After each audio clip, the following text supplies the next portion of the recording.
Do you like this? It stinks. Do you like this? It stinks. Do you like this? It stinks. Do you like this? It stinks. Do you like this? It stinks. Hi everyone, Anthony Fantano here, internet's busiest music nerd, and it's time for a review from a piece of music, an album from an Icelandic band whose name and album title I'm totally going to mispronounce like an American, Sigur Rós,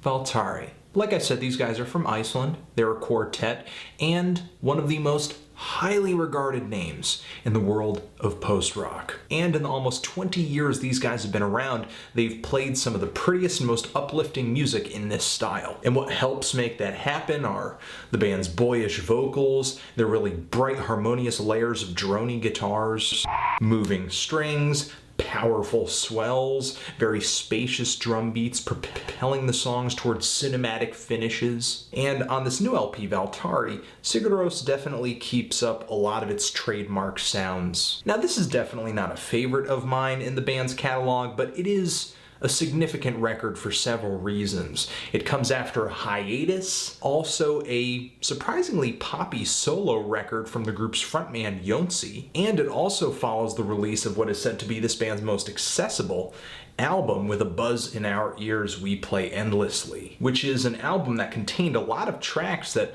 abandoned the really slow-moving and long winding song structures that have made some of this band's past efforts, their most popular past efforts, so great. Now I wouldn't say this album completely gets rid of that style. It's not like one of the biggest changes a band has undergone. And I would say the same for Valtari, which I think in a way is comparable to the band's parenthetically titled third album. And the only reason I compare the two is because that album, to me, is the closest this band has come to making an ambient music record, unless you, for some reason, count this as a Sigur Rós record or something like that. But what I'm trying to say is, if Valtari is moving the band in any direction, an ambient direction is what it is. On this LP, Sigur Rós is sounding much more syrupy, formless, with lots of repetitive piano chords, some haunting chorus vocals, and very powerful strings. The band goes about creating tracks that feel as endless as possible. Tracks that really reach out into the horizon where they blur beyond the sight of the human eye. It's kind of like being out in the middle of the ocean, and I mean in the middle of the ocean, miles away from everything on a gray day where the sky is just a perfect layer of gray. While the thought of the sight of that can be kind of repetitive, kind of monotonous, lacking in bold variation, it's still so vast and so massive to the point where it cannot really completely be comprehended, even with the human eye staring directly at it. But there are some things about this album that I think are going to turn longtime fans off. For one, this album is not as triumphant as past efforts, not as grandiose. And when Sigur Rós does kind of go for something like that, like the third track on here, which is the loudest on here and has the biggest climax, it doesn't feel all that developed, despite the very pretty sounds. I actually prefer it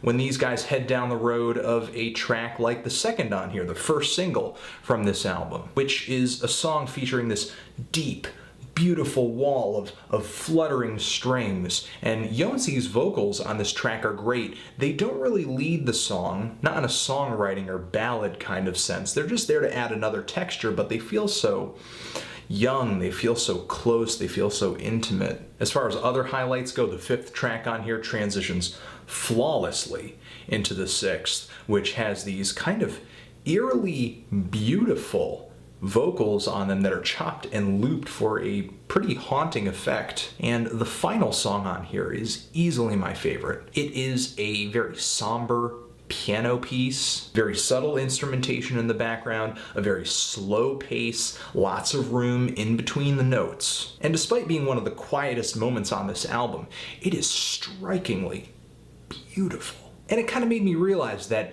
even though a lot of the songs on this album are pretty and I like them, very few of them actually touch me in an emotional way. None of them really pack the power of this last track, I think. And I think it's mostly because they're so heavy, they're so layered, they're so thick, with no one thing popping out of them in a really obvious way. Which I think is a cool dynamic, but maybe not one I want to hear throughout an entire album. But on this last track, the piano is really the star of the show, and because of that, it feels so lonely. It feels so sad. It's a real tearjerker and a great finish to the album. Like I said, I wish there was a bit more variety on this album in terms of how these guys executed these ambient pieces, and as far as an album from Sigur Rós goes, this thing is a little short of breath, I think.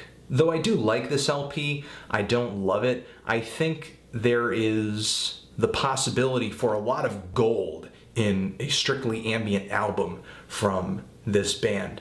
But Valtari kind of sounds like these guys are just starting to dig for it. I'm kind of feeling a light 7 on this album. What did you guys think of it? Have you heard it? Did you like it? Did you hate it? Why? What should I review next? And yeah, that's it. Sigur Rós, pronouncing things. Valtari, pronouncing things. Album reviews. Iceland, forever.